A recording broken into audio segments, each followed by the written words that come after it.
right into it. A police stop, whether you're driving your car or just walking down the street, is probably one of the most common ways people interact with law enforcement. But it's also, without a doubt, one of the most legally complicated and high-stakes situations you can find yourself in. Knowing the law here isn't just some trivia, it is your #1 tool for staying safe and protecting yourself. You know, the second you see those flashing lights in your rearview mirror, something really profound happens legally. Under the US Constitution, that stop isn't just a friendly chat. It's officially considered a seizure. Yeah, you heard that right. A temporary seizure of your person, and it's all governed by the Fourth Amendment. This instantly changes the game from a simple roadside conversation into a full-on constitutional event. So, here's the real question, the one that matters most. In that high-stress moment with an officer walking up to your window, do you actually know the laws that are there to protect you? Do you know where their power ends and where your rights begin? Well, that's exactly what we're about to break down, piece by piece. To get through any police stop, first you've got to understand the rules of the game. And I'm not talking about suggestions or guidelines. These are the fundamental legal principles, the bedrock that every single police interaction is built on. And there are two main thresholds you absolutely have to know. Okay, first up is the lowest bar, and it's called reasonable suspicion. This is the bare minimum an officer needs to even stop you. And it can't just be a hunch or a vague gut feeling. Thanks to a huge Supreme Court case, Terry v. Ohio, an officer has to be able to point to specific and articulable facts, which is just a fancy way of saying they need a real, concrete reason to believe a crime is happening. It can be as simple as a broken taillight, but it has to be something they can actually say out loud. Now, if an officer wants to take things to the next level, the legal bar gets much, much higher. That brings us to probable cause. This comes straight from the Fourth Amendment, and it's the standard they need to meet to search you, to search your car, or to actually arrest you. It means they need enough solid facts that would make a regular, reasonable person believe that a crime has definitely occurred. It is a way heavier burden of proof to meet. So let's put these two side by side, because getting this difference is absolutely crucial. Reasonable suspicion lets an officer stop you for a bit, ask a few questions, and maybe do a quick pat-down for weapons if they can explain why they think you're armed. But probable cause, well, that's the key that unlocks a whole lot more power. A full search of you in your car, putting you in handcuffs, a formal arrest, the whole shebang. Knowing where that line is tells you exactly what an officer can and cannot legally do. Okay, so enough of the legal theory. Let's talk about what really matters. What do you actually do? Think of this section as your constitutional toolkit, the real-world, actionable steps you can take to handle an encounter safely and protect your rights. The second that stop begins, your first moves are the most critical. 1. Start recording on your phone. It is 100% your right to film police carrying out their duties in public. 2. Get your hands visible. Put them on the steering wheel at 10 and 2. It just de-escalates everything. 3. You only need to crack your window, just enough to hear each other and pass documents through. And finally, and trust me, this is the most important one, stay calm. A cool head is your single greatest asset. Sooner or later, the officer might start asking fishing questions, Where are you coming from? Got anything in the car I should know about? This is the moment to use one of the most powerful tools you have, the Fifth Amendment. And the easiest, most effective way to use it is to say these 4 simple words calmly and respectfully. I don't answer questions. It's not admitting guilt, it's not being difficult, it's simply you exercising a fundamental constitutional right. And there's more in that toolkit. For starters, you never have to give them permission to search your car or your person. You just have to state it clearly. Officer, I do not consent to searches. You can also ask the magic question at any time. Am I being detained or am I free to go? If they can't detain you, they have to let you leave. Also, thanks to a case called Rodriguez v. United States, they can't drag out a simple traffic stop just to go looking for other things. And hey, a quick note for any passengers. You typically don't have to show your ID unless the officer has a specific reason to suspect you of a crime. Okay, so we've talked a lot about your rights, but to get the full picture, we have to flip the script and understand the legal authority that police officers do have.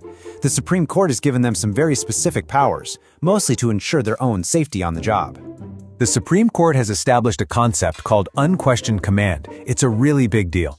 The idea is that because traffic stops can be unpredictable and dangerous, officers are given a lot of control over the scene to protect themselves. And what this means for you is simple.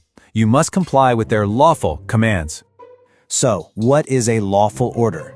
Well, the Supreme Court has laid it out pretty clearly. They can order the driver to get out of the car. They can also order all the passengers out of the car. They can do a pat-down or a frisk on anyone they have a reasonable suspicion is armed and dangerous. And here's a big one you need to remember. During that stop, everyone in the car, driver and passengers alike, is legally considered seized by the police. So officers have authority, but that authority has very clear limits. And when they cross those limits, they run into a legal doctrine that usually protects them like a shield. But here's the thing you need to know about that shield. It can be pierced. We're talking about qualified immunity. So what is qualified immunity? Put simply, it's a legal protection that shields government officials from being sued for things they do on the job. But, and this is a really, really big but, it's not a blank check. That shield completely disappears if an officer's actions violate a clearly established constitutional right, a right so obvious that any reasonable officer should have known about it. And you don't just have to take my word for it. The Supreme Court itself said it best. They ruled that qualified immunity protects all officers except, and I'm quoting here, the plainly incompetent or those who knowingly violate the law.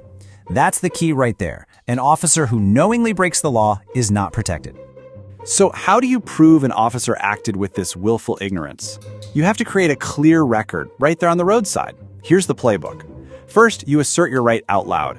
Second, you warn the officer. For example, "Officer, I do not consent to searches, and proceeding would violate my Fourth Amendment rights."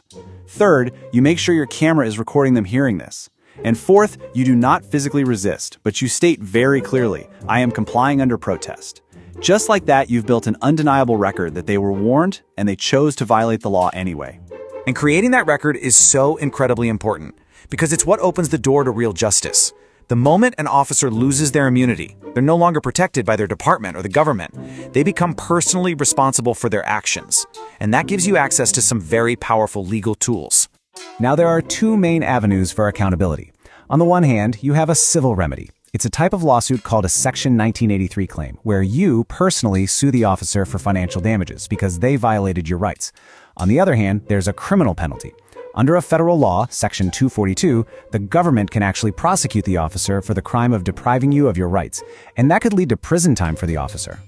But there's another tool, one that's a bit of a hidden gem, but can be incredibly powerful.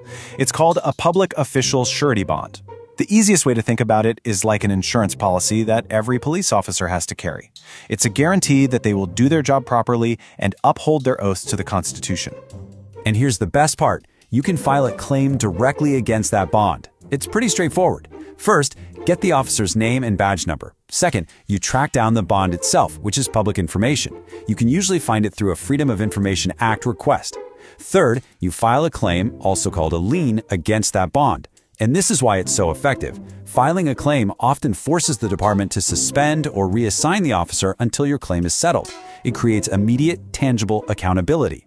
Look, everything we've gone over today, your rights during a stop, the limits on an officer's authority, and the ways to seek justice, none of this is based on someone's opinion. This is all grounded in the actual text of the Constitution and in decades of rulings from the Supreme Court. The legal framework is there for a reason. But at the end of the day, a law is just ink on paper until someone asserts it. A right you don't know you have is a right you can't use. This knowledge is your shield. It's your armor in these encounters. It gives you the power to navigate them safely and to hold people accountable when they cross the line. So, the only question left is, are you prepared to use it? It's important that everyone in the community understands their rights. We're here to help facilitate that discussion.